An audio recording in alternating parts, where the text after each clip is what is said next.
Upheaval, Reckoning. Chapter 1. Dragons and Ponies. My beloved subjects, I, Princess Celestia of Equestria, am well aware of the apprehension I have put the realm through during these recent times. It is time I told every pony the truth behind the banishment of my faithful student and her loyal friends.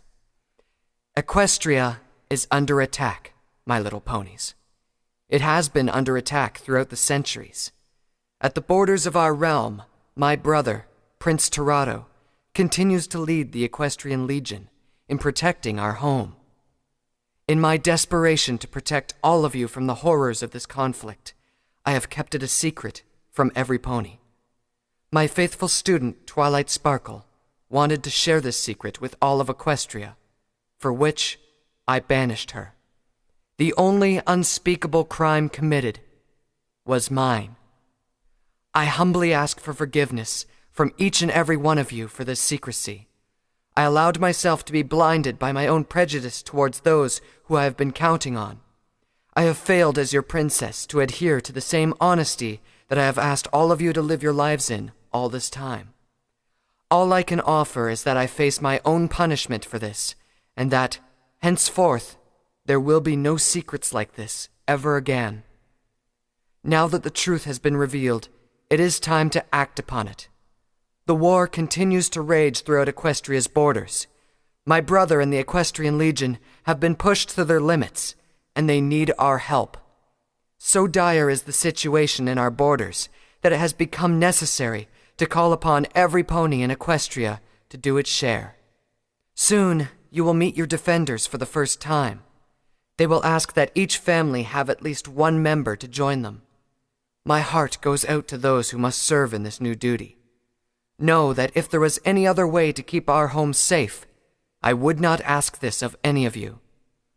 I ask that you see the ponies of the Equestrian Legion as your long-lost fellow ponies, and not as foreign invaders. If Equestria is to survive in this difficult time, all of us must work together, in harmony. I will return to Canterlot soon. For now, my siblings, Tirado and Luna, must see to the royal duties that must be tended to.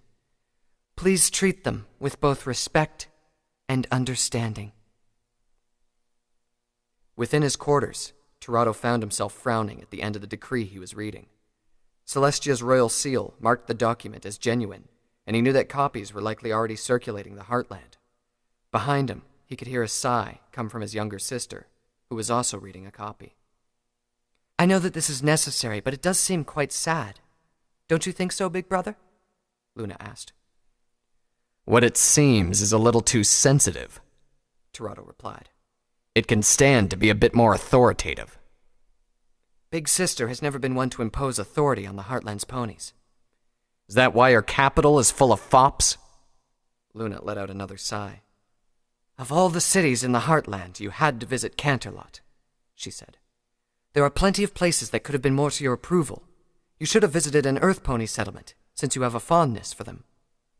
Forgive me for assuming that a realm's capital would be a good representation of its ponies in general, Tirado replied. He set the decree aside. I want you to go to the Heartland ahead of me, Luna. Settle their nerves a little before I show up. And by settle their nerves, you really mean settle the barrage of questions this decree will set off by myself, don't you? That's true, too, Tirado said sheepishly. His tone grew serious quickly. But that doesn't mean that my point doesn't stand. I have a few more details to take care of here as well. One of them should be responding soon. As if on cue, his horn suddenly glowed. About time, he muttered. He pointed his horn at the center of the room, and an image began to materialize. Luna couldn't help but gasp as the massive image of a dragon, a mere dragon's head, nearly filled the room. Its individual scales were bigger than her hoof, and as black as night itself.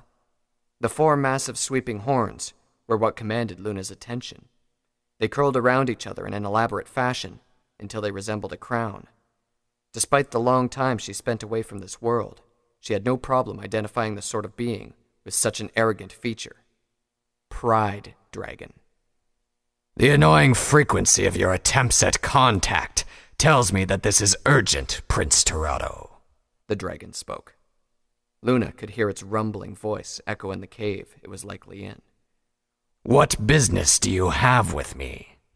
Celestia's barrier has come down, Afraladar. Don't tell me you haven't noticed, Tirado replied. The affairs of ponies are beneath my notice. What concern is it of mine that your sister has come out of hiding? I'm not talking about ponies. I'm talking about the dragons that have been living inside the barrier. The enchantments on them will have disappeared as well, and it's only a matter of time before they start feeling the effects. I can only imagine that they've developed a different set of traditions than the ones you approve of.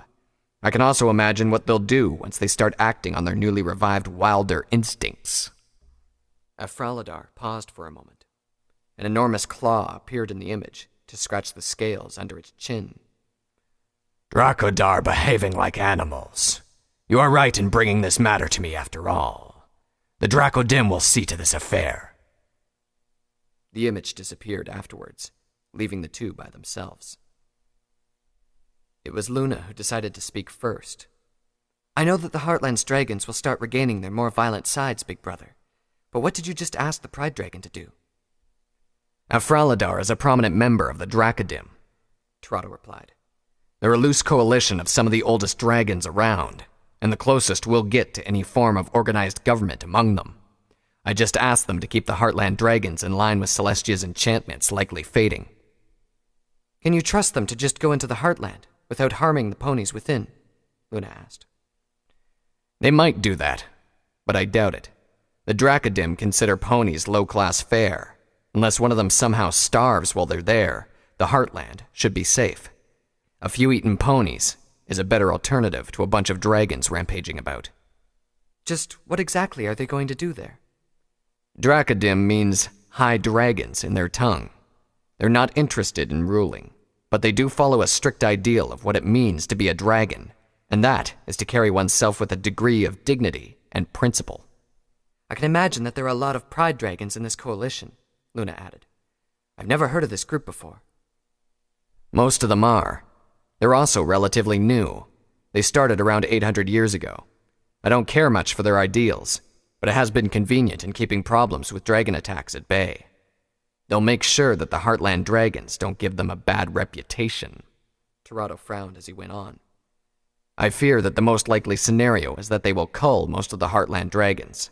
The greed, lust, and gluttony ones that are too far gone will certainly be shown no mercy. The rest won't fare better if they insist on resisting the Dracodim ideal. Luna shook her head sadly. She was the one who told her brother that the dragons were slowly getting violent, but for the most part, her concern was for the ponies of Equestria. That war and death would also take their toll on the dragons had not really crossed her mind before. One more thing, Tirado said. Luna looked up in response. She wasn't expecting anything else before she departed for the Heartland. Advise me, little sister. It's about that young dragon with the elements of harmony. His name is Spike. Tirado raised an eyebrow. Not exactly a dragon's name. He's been raised by ponies and has spent his entire life with Twilight as her assistant. Spike has the body of a dragon, but is essentially a pony in everything else. At first, I was thinking of sending him to one of the Dracodim. What? Luna asked incredulously. Why? Why let a bunch of pride dragons influence him?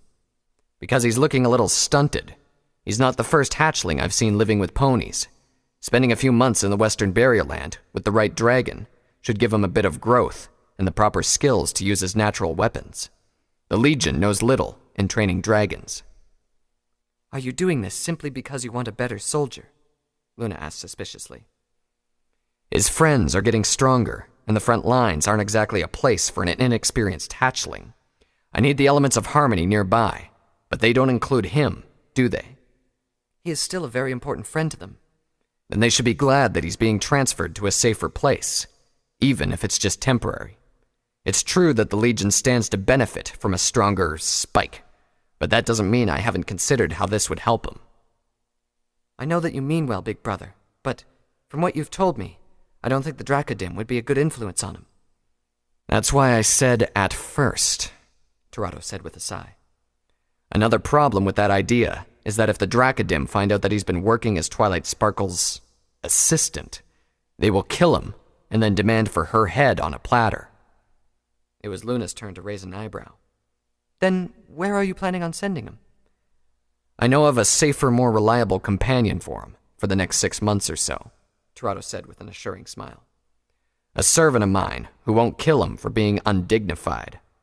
You have a dragon legionnaire? Luna asked in surprise. The smile lessened. Not quite. She'll do, though.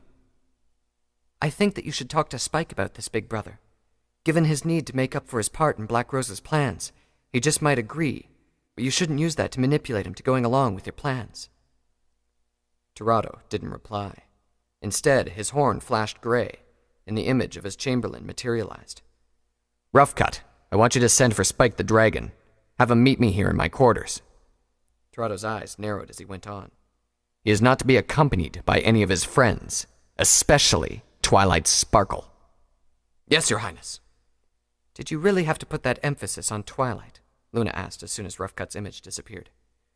I want his decision, not his friends. Especially not the unicorn who's been giving him orders all his life, Toronto muttered. Sounds like some pony I know, Luna remarked. Toronto merely frowned at the jibe and waited. It took less than half an hour to have a very nervous Spike standing before him. Luna put a hoof on her brother's shoulder when she noticed his frown deepen. She knew the signs. Courage and the ability to remain calm before his intimidating presence impressed Toronto, unless it's Twilight Sparkle, while groveling and nervousness irked him. Am I here because you wanted to punish me for helping Black Rose? Spike asked. Am I going to be whipped? Why would I send you to my quarters to have you whipped? Toronto asked in annoyance. Are you accusing me of something, Spike? Big Brother, Luna said soothingly. Toronto let out a long exhale and spoke of his plan. By the time he was finished, Spike was still staring at him with a dumbfounded expression. His irritation began to grow again as he thought that the dragon hadn't understood a word he just said.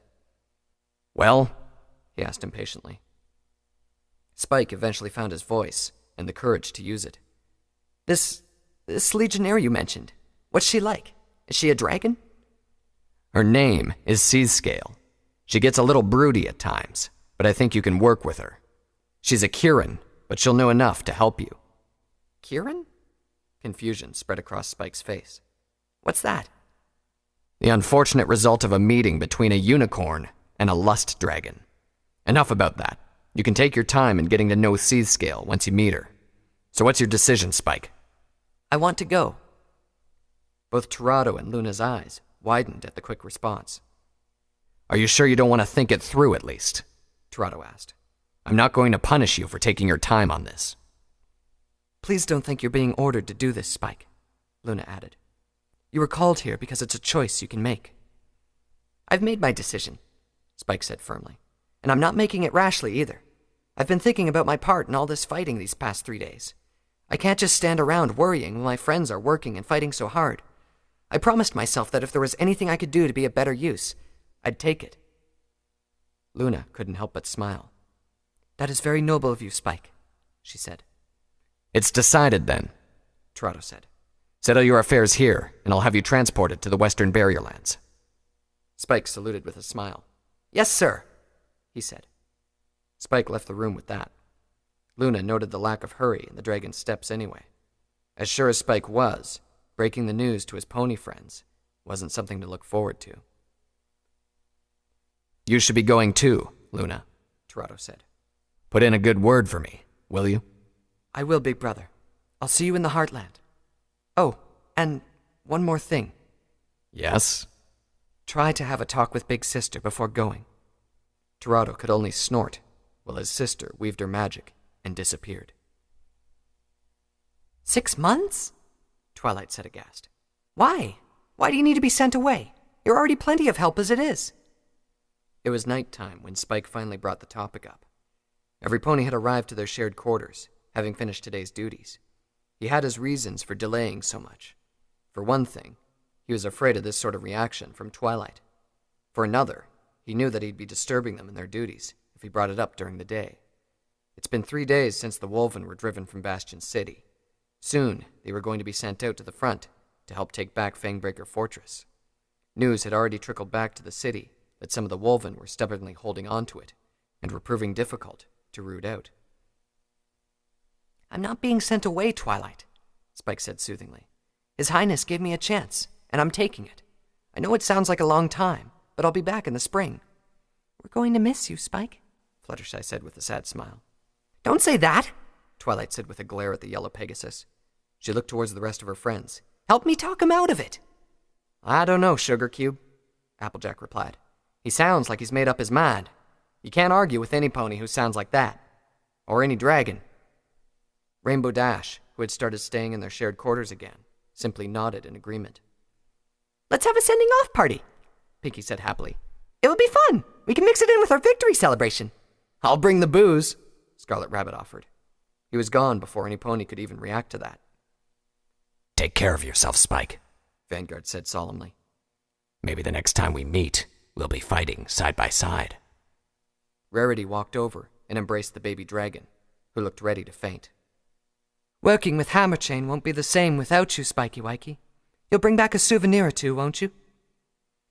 The sight of her friends going along with Spike's departure all but deflated Twilight. Spike walked over to her with a sad smile of his own and a hug. You're really going through with this? She asked him. Cheer up, Twilight, Spike said. I'm more worried about you. At least I'll be somewhere safer while all of you stay in the front line. I'll write to you, too. It'll be spring before you know it. Twilight's lips pressed together in anguish. Her brain agreed completely with the reasons why Spike should make this trip, but the rest of her had a more visceral reaction. The barrier lands and all the fighting in it seemed like a greedy, uncaring entity. It had taken away a lot from her already, and she felt that Spike, despite his assurances that he would return, was the next to go. It wasn't just the length of the time he would be gone. These lands were changing them. As sure as she was that a dragon would return to her in the spring, she wasn't sure that it would be Spike. She could feel the rest of the room focus on her next action. She could keep on resisting. She had a feeling that Spike would not go through with this without some form of approval on her part. But how long would it be before her stubbornness would drive him away anyway? She finally mustered a smile.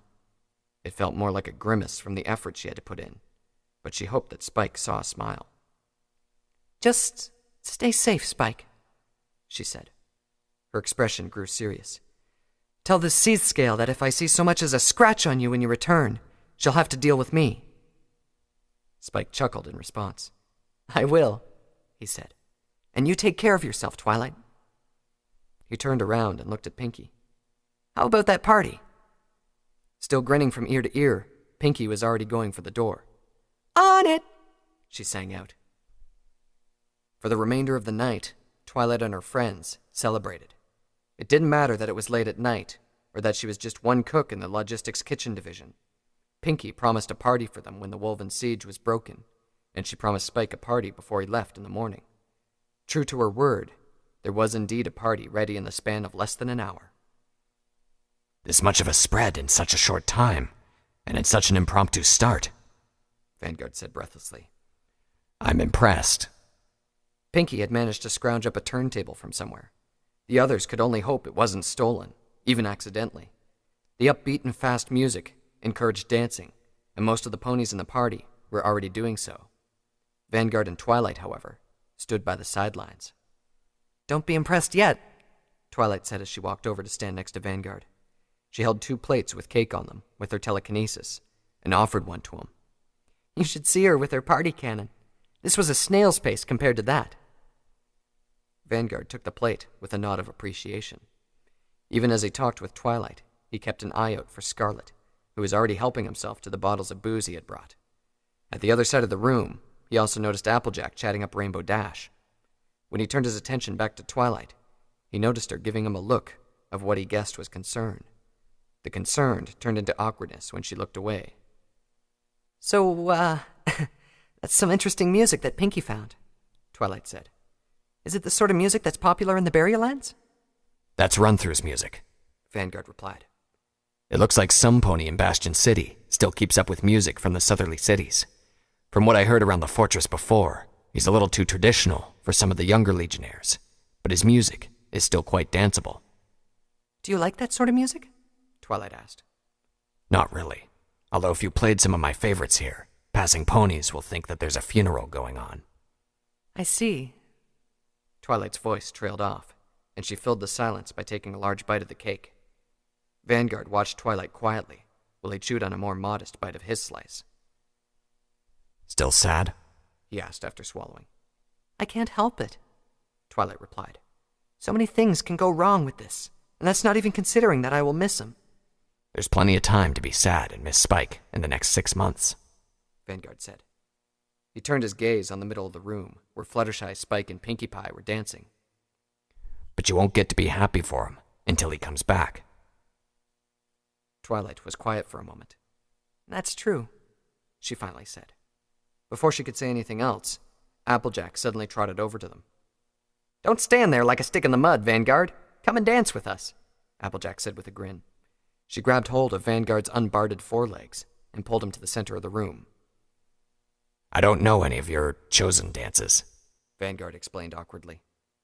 Oh, horse apples. Stop thinking about chosen and Barrierlands ponies for a minute and just move those legs. Applejack turned her attention to Twilight. You too, Twi, she said. Twilight let out a long exhale. Vanguard was right, of course. She set aside her own melancholy and even the strange twinge in her chest when Applejack danced next to Vanguard while giggling at his awkward steps. She was going to celebrate along with her friends, no matter what lay past this night. The smile came less forced this time when she spotted Pinkie at the center of all the dancing. This was her element, after all.